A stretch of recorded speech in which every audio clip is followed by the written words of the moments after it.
తమిళనాడులో తీవ్ర విషాదం చోటు చేసుకుంది. నామక్కల్ జిల్లా మంగళాపురంలో అప్పుల బాధతో పిల్లలను చంపి తండ్రి ఆత్మహత్య చేసుకున్నాడు.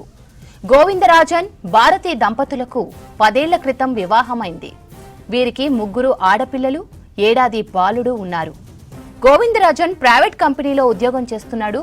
వీరికి సుమారు 20 లక్షలకు పైగా అప్పులు ఉన్నట్లు తెలిసింది.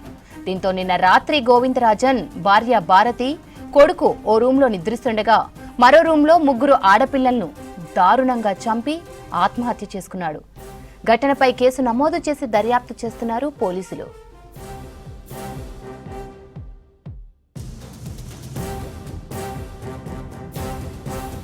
తమిళనాడులో తీవ్ర విషాదం చోటు చేసుకుంది.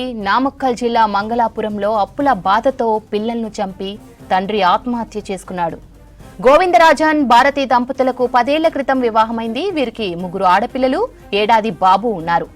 గోవిందరాజన్ ప్రైవేట్ కంపెనీలో ఉద్యోగం చేసుకున్నాడు. వీరికి సుమారు 20 లక్షలకు పైగా అప్పులు ఉన్నట్లు తెలిసింది. దీంతో నిన్న రాత్రి గోవిందరాజన్ భార్య భారతి, కొడుకు ఓ రూంలో నిద్రిస్తుండగా మరో రూంలో 3 ఆడపిల్లలను దారుణంగా చంపి ఆత్మహత్య చేసుకున్నాడు. ఘటనపై కేసు నమోదు చేసి దర్యాప్తు చేస్తున్నారు పోలీసులు.